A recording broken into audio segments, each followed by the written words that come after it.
That gate up ahead is known as the Open Arms, and Yulmore itself lies beyond. This, meanwhile, is the aptly named Gate Town, the dwelling place of the many desperate souls who hope to be chosen to live in the city proper.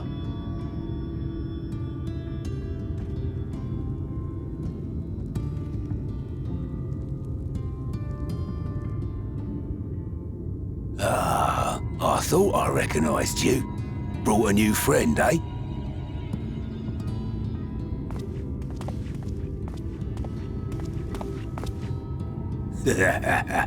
I'll bet you got a trick or two up your sleeve. Maybe even 3. Care to show me?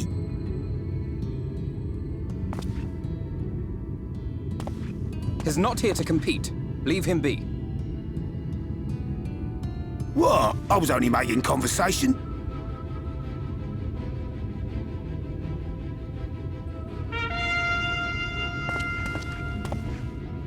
Ladies and gentlemen, your attention, please!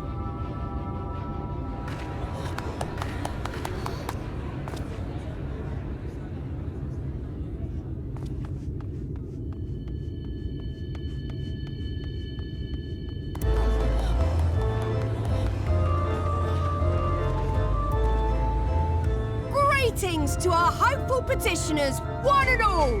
Yulmore extends its warmest regards. Let it be known that a lady of distinction wishes to dine on fish divine. We seek a master culinarian who can guarantee seafood perfection. Dazzle the matron with your delicious dishes, and life in the city will be yours to enjoy, even on days when fish is not on the menu! Who among you will answer the call? Name yourself or another. We might not at all.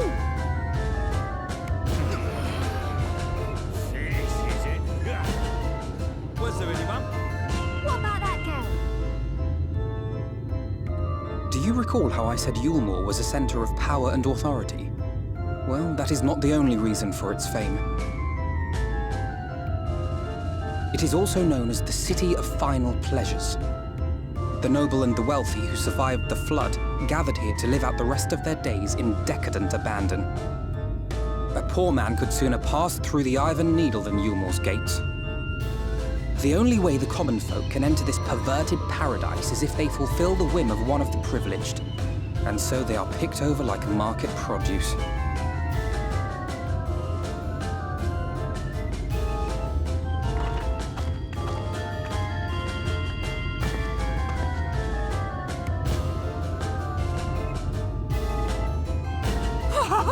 What a catch! We'll not be throwing this one back. Having seen your all too obvious charms, we welcome you with open arms. Come, join us in the City of Splendor and live out your life in an ecstasy of endeavor.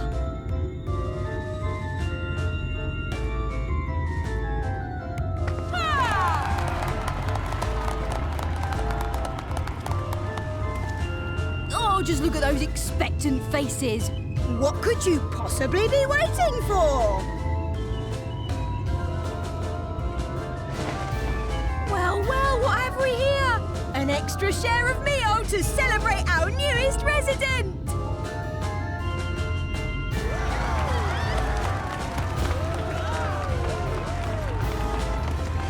For you! Oh, Enjoy! thank goodness. Over here! Meal is a foodstuff which Yulmore routinely doles out to the people of Gate Town, and apparently a staple for its citizens as well. Many here rely on it to survive in these times of scarcity, yet the whole arrangement just seems... well, let's just say it leaves a bad taste in my mouth.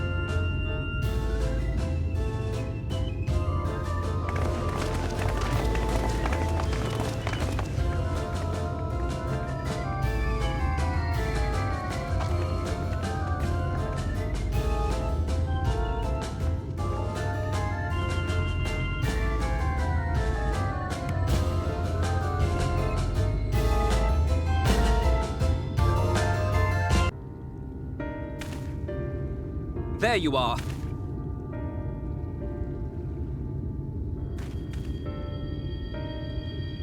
The thief who claims the harvest on my behalf. Hand it over. Well,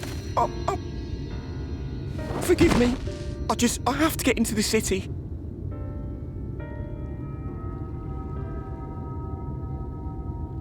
I have no family and all my friends have already been chosen. No one here gives a damn about me. When the meal gets handed out, I'm lucky if I get a smell of it. No matter what I do, they won't call out my name. I'm so tired, I'm so bloody hungry. I thought maybe I could steal your idea, get in that way.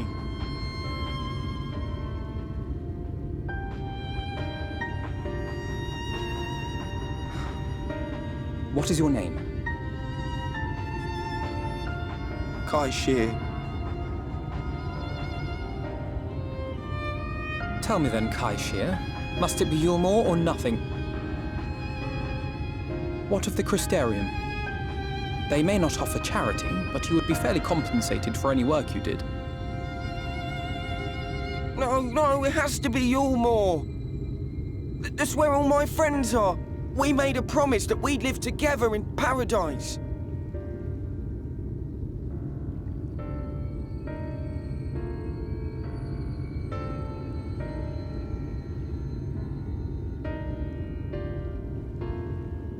I was to make my deal with the Ondo at the Clave.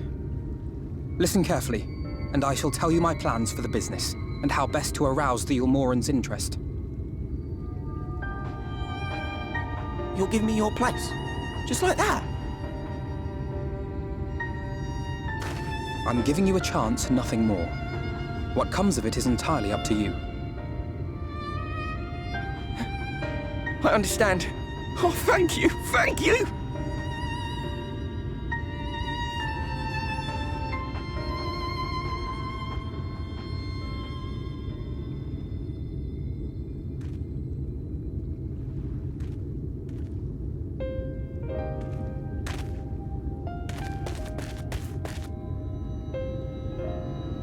This was but one path. There will be others. But for young Caixa, it was the difference between life and death. I do not regret my decision, yet I will admit that a part of me wonders if it was for the best.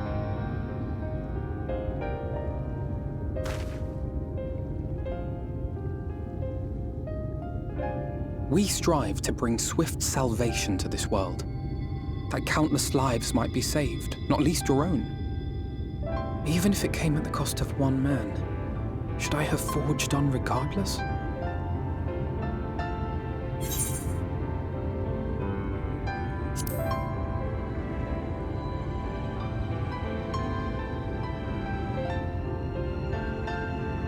I suppose not. Were Estinian here, he would most likely scoff at my soft-heartedness. Same old Alfino, ever the slave to sentiment. But I thank you for your kind words nonetheless. Let us see to it that both these stories have a happy ending. Shall we return to Rite then?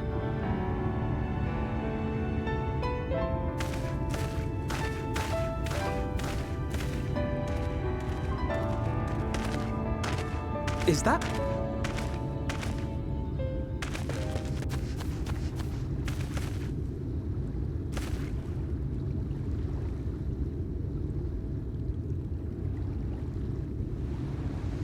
I can't be sure, but I think someone's in trouble.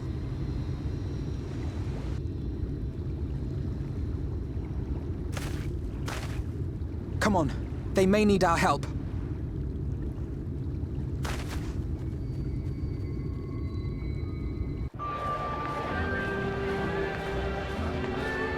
Redemption is beyond us.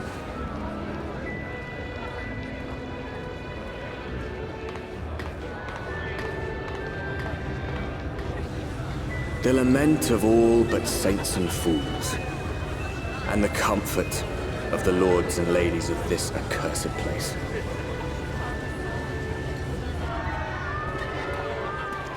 Once they held fast against the madness, only to embrace the coming cataclysm and delight in the end of days.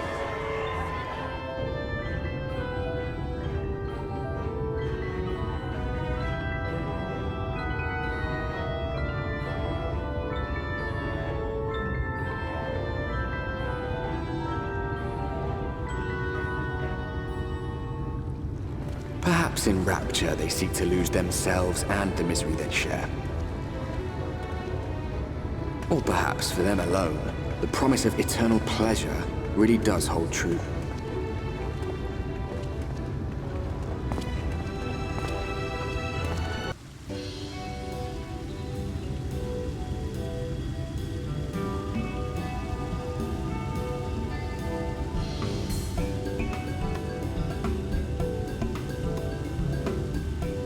Oh, who's this then?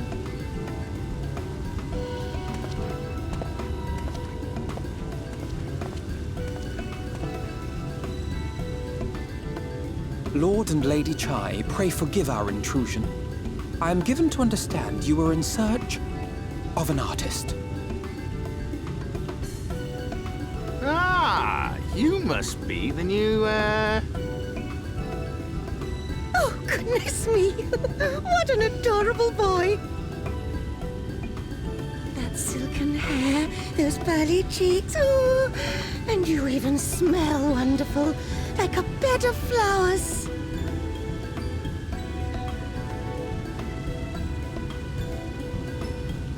I approve of this one, dearest. I am positive he'll paint us the most delightful pictures. yes. Well, as long as he paints better than that talentless wretch we sent packing last week.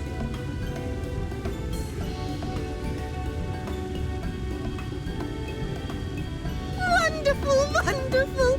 Welcome to Yulmore. Alphino, if it please you, my lady. And this is my assistant.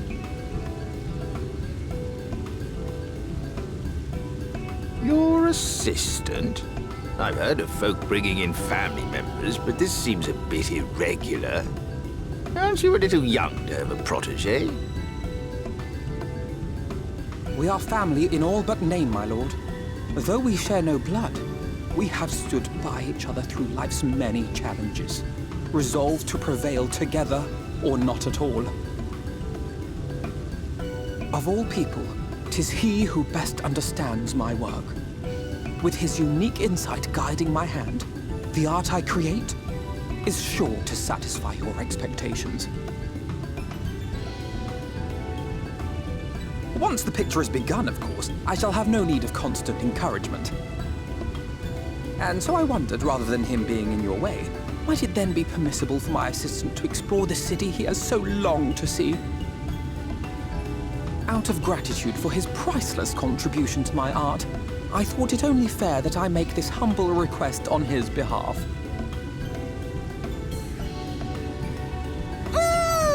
Did you ever hear of such devotion? Of course your assistant must have his wish. He shall be free to roam to his heart's content. Isn't that right, darling? Oh, yes. Yes, of course, dearest. Quite right.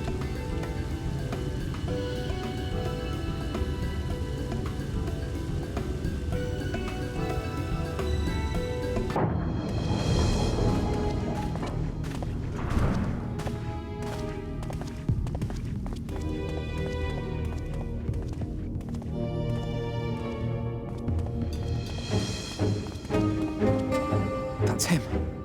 That's Vorthri.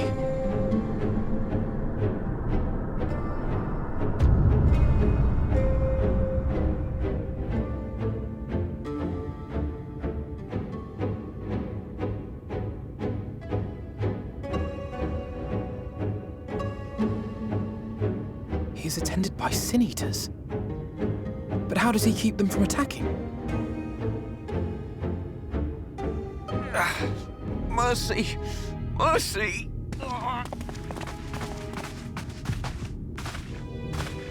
By the 12.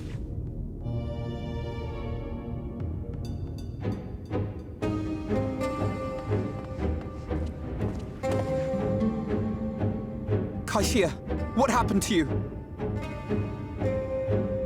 Who are these impudent louts? I do not recall requesting their presence.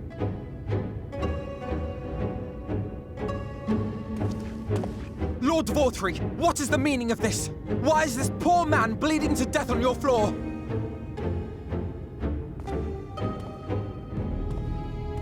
Why? You ask me why? Because criminals must be punished. And this man is guilty of fraud. He came to us claiming to be a man of business. Yet his subsequent conduct has shown him to be anything but. Europe is a city built on love for one's fellow man. Those who have naught to give and live only to take are a blight upon our society!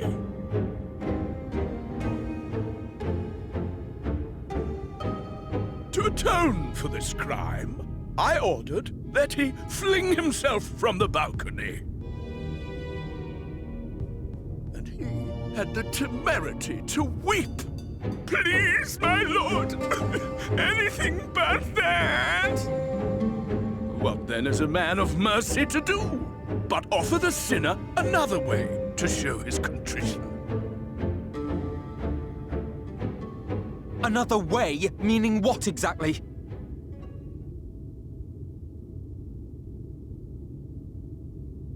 Sin-eaters are part of Yulmore society, but they must be fed with ether. Living ether. So, I demanded an offering of flesh, carved by his own hand, from his own hide. And still, he could not do as I asked. A wholly unsatisfactory performance.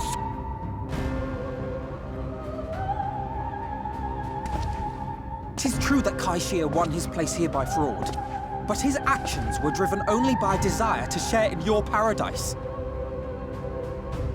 That you would cast him out, I could almost accept, but to humiliate him thus, to demand his very life? Is this truly the way of Yulmore?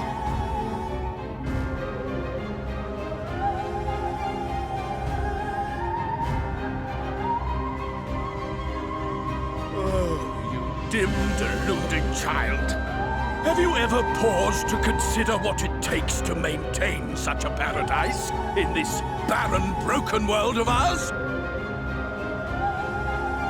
The guarantee of safety and stability. The knowledge that if one only abides by the rules, one has naught to fear.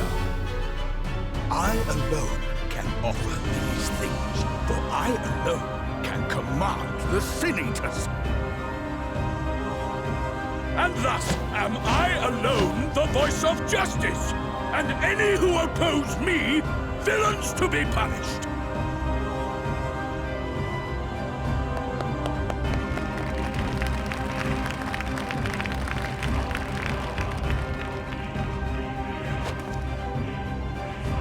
And people call this paradise.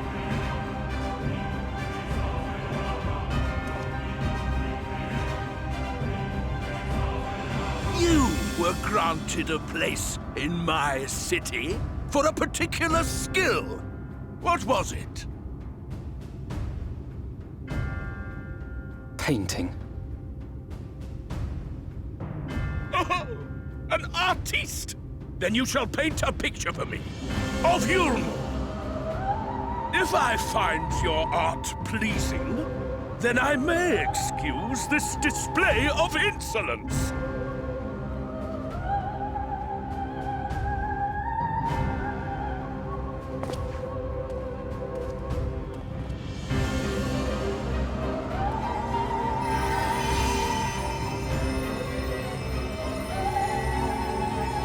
Who gave you permission to tend to that criminal's wounds? I told you to paint me a picture!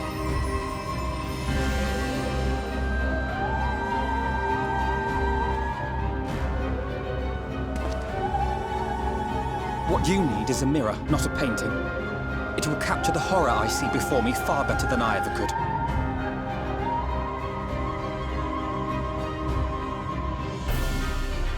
Can you walk? I think so.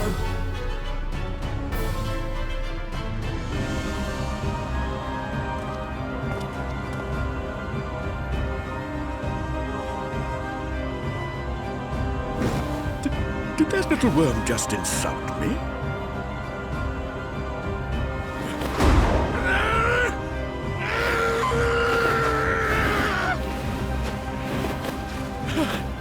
I'll kill them! I'll kill them all! I'll enslave their minds! I'll torment them! Torture them! And tear out their hearts!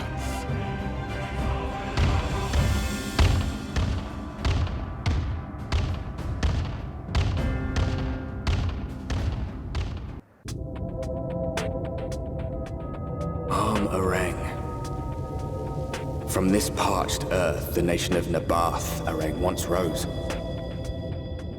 When I journeyed here, long ago, I spoke with a sun-weathered elder. He told me Armarang meant majestic land in the language of his people.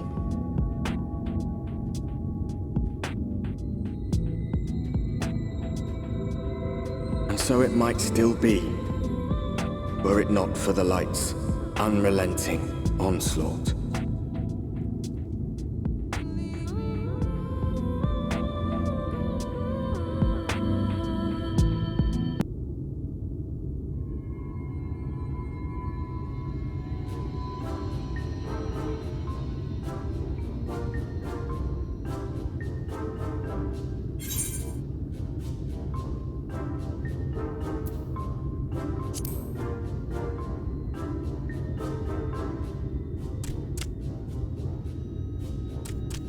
Master Gengen, this is the friend of the Exarch I was telling you about.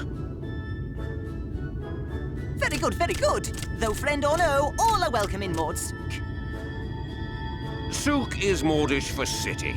As things stand, this souk boasts the largest and busiest marketplace in all Armarang. You'll find ore from the mines here, of course, but all manner of other things too, many of them rare. As I told you before, not many visit Armarang by choice, but Mordsook's a different story. Merchants come from miles around to purchase the relics the Mord dig up. Aye, that they do. For Mord do not dismiss the spoils of the earth. We clean them and polish them and reveal to the world their true value. That is why they come here, come from far away, come with much money. And so our souk is always busy, busy, busy. No such thing as a thing no one needs. You say that every time, Master Gengen. Some sort of family motto, wasn't it? Or perhaps a Mord philosophy, for which we should all be very grateful. Would that everyone was so willing to take in refugees regardless of race or creed. Now then. If you intend to spend any time here, you'll want to gain the trust of the locals. And there's a little custom all newcomers are expected to observe. The cracking of the coin purse. You buy one thing from the market. Price can be low or high, just as long as you buy. As the good Mord says.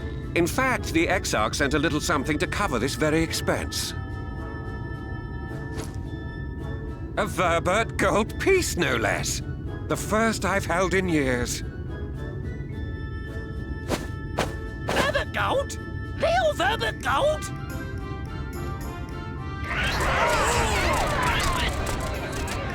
Here, newcomer, crack your coin purse with me. Oh no, you want my goods, newcomer. I have jars and pots all smooth and shiny. Over here! Come and look.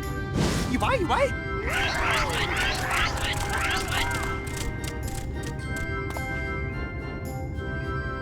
Enough of that! Calm, I say!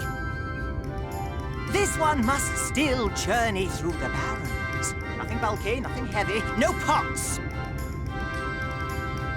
Nothing better for the road than a full belly. Spend that piece at Ronron's place, yes? Eat for 3 before you leave.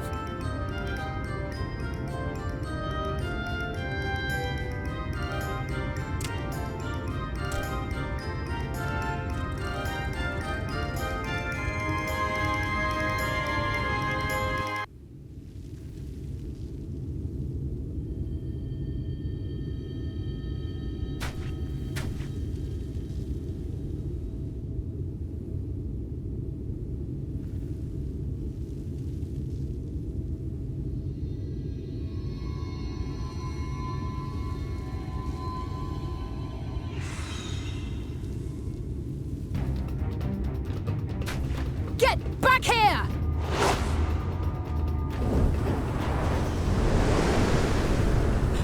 Is that... It can't be.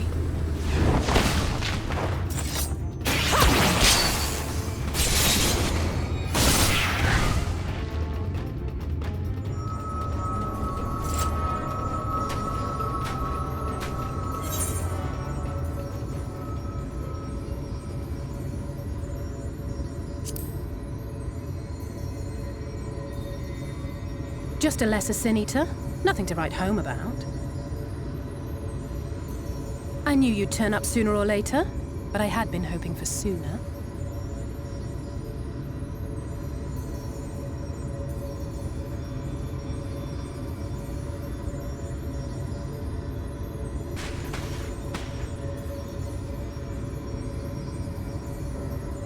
How are you?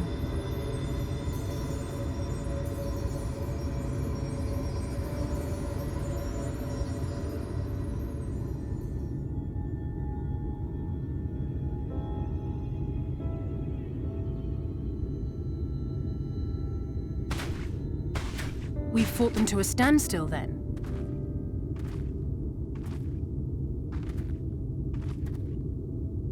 The Exarch did say that the Empire seemed to have drawn back when he last looked in on the source. But without knowing for sure how fast time was passing there, I couldn't help worrying that a lot might have happened since then. I'm heartily relieved to hear that it hasn't, just as Alphino must have been. As you can imagine, both he and Urianger were desperate to hear the news from home when I arrived. I haven't actually seen Thancred and Y'shtola yet, but they will have heard all the latest developments from the Exarch by now, or should have at least.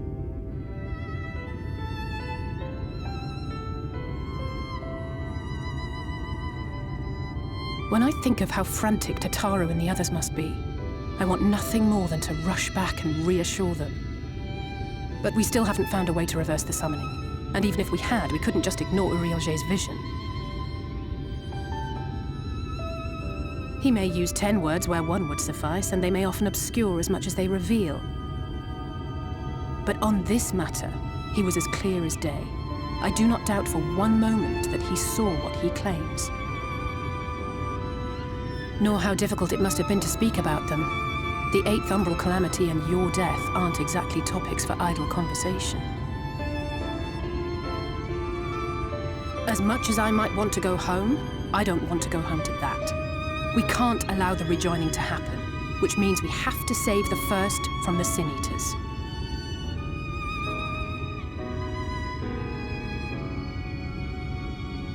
That great wall of white is a remnant of the Flood. 100 years ago, the balance in the First tipped decisively in favor of light. From that moment, it rose and swelled with each passing day, and then, without warning, it burst forth like water from a broken dam. A colossal wave of pure light, drowning everything in its wake. Only Norvrant was spared. For the most part, living things are composed of ether of various different aspects. But when exposed to such a flood, their etheric harmony is shattered, and their natural form breaks down.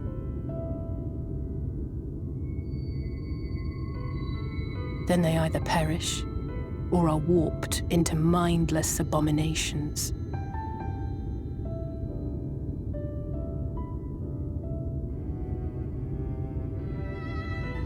Yes, that's how the Sin Eaters came to be.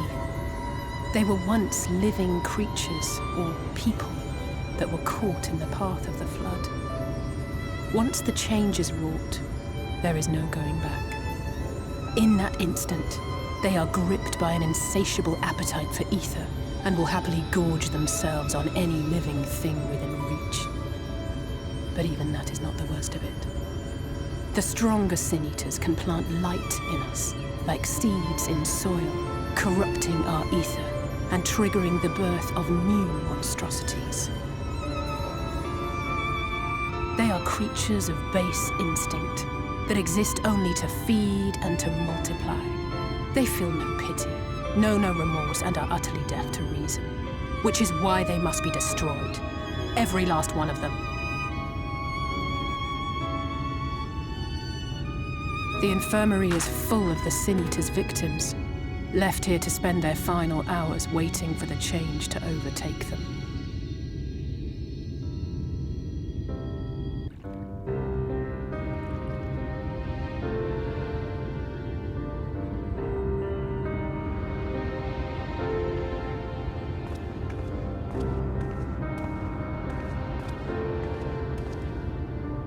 Look, over there, where the wall is broken.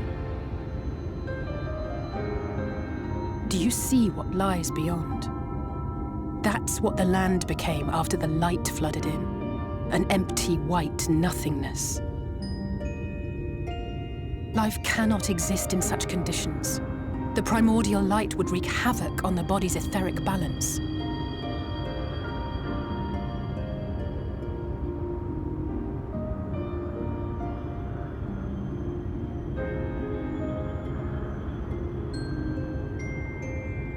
That nectarine you bought, it's Halric's favorite fruit.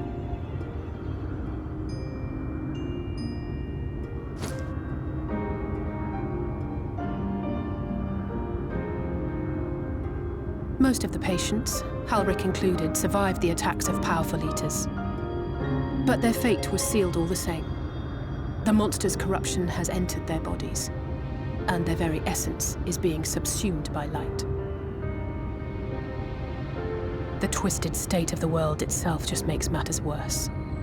Under normal circumstances, a person's ether naturally tends to equilibrium. But for these poor souls, the opposite is true. Sooner or later, every single one of them will turn.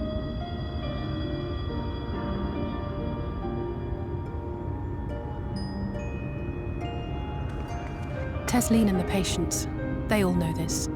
They know what has to be done before the change goes too far, before the eater within takes over. The preferred method is mixing poison into their favorite food. In my time here, I've borne witness to a lot of last meals.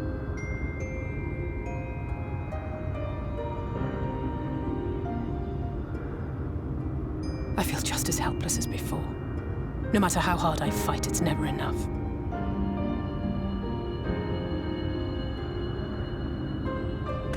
But it's a war I mean to wage, nonetheless.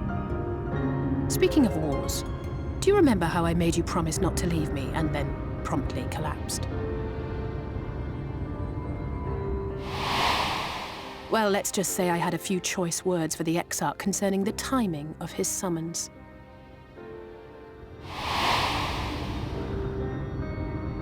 But even if the fault lay with someone else, I couldn't shake the feeling that I'd abandon you on the battlefield.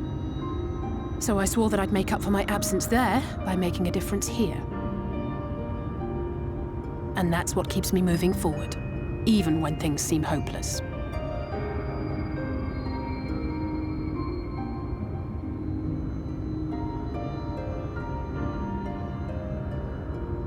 On which note, it's time we headed back. The longer we keep Tesleen waiting, the harder this will be for her.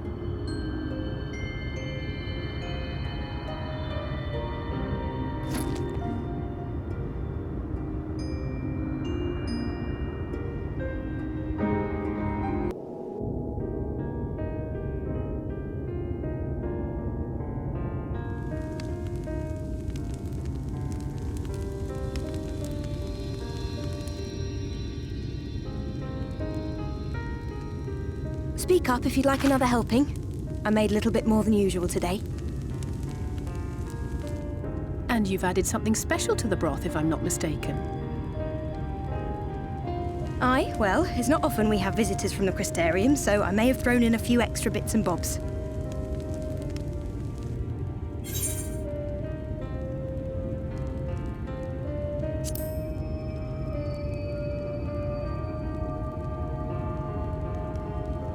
Oh, it's nothing, really. And we do so rarely have guests.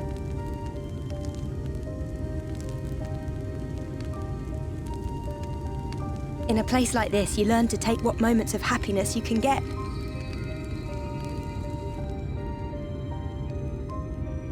I remember when I first came here with my mother. She was showing the early signs.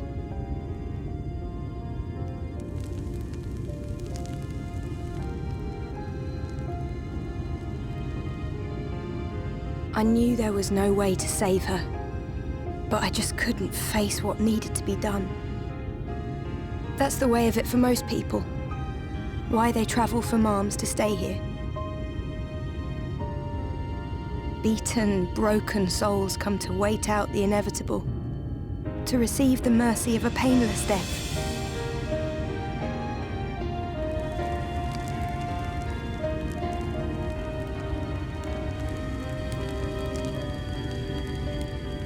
When my mother finally left this world, I was mad with grief, but also thankful that her passing was a peaceful one.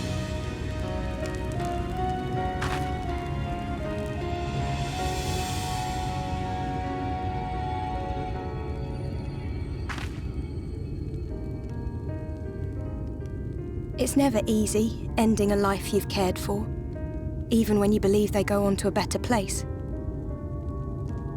I often find myself wishing the Warrior of Darkness would come and do that part for me. The Warrior of Darkness? You've never heard the tale? I'm not sure where it began, but every child in Norvrent could tell you a version of it.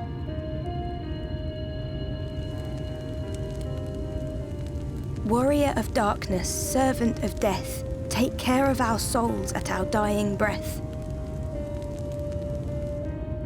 Let sinners and eaters of sin go with thee, that all may return to the sunless sea. Well, that's the version I was taught anyway. It's just an old bedtime story. He's certainly never deigned to visit us here. Which is a good thing, surely. He sounds rather ominous. Do you think so? I always liked the idea that he treated every soul the same, even the Sin Eaters.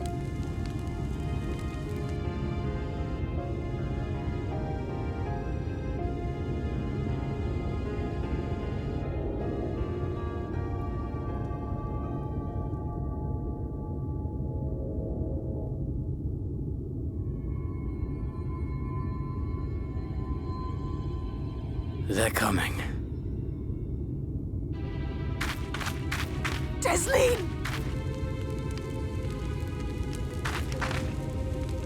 Have you seen Halric? I swear, I only took my eyes off him for a moment.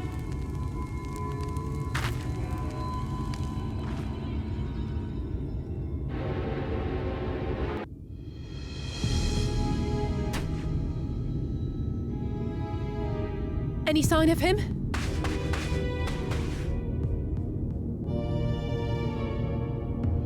No luck then.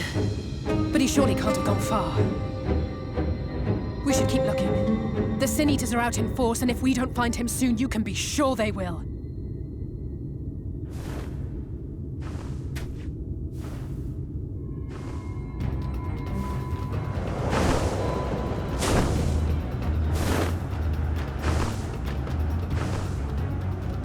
Did you see the size of that thing?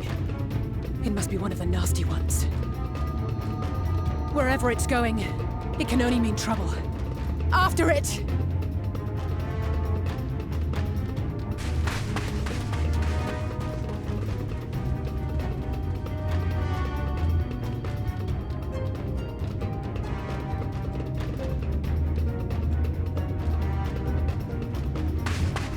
There it is!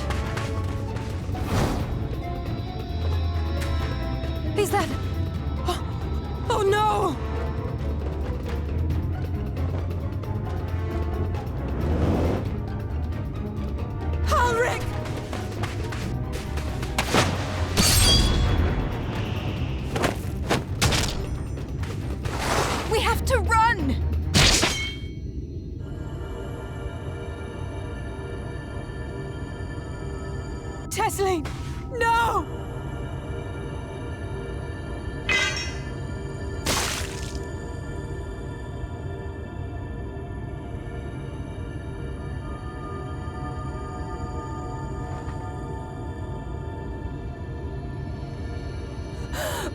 We all deserve happiness, wherever we can find it.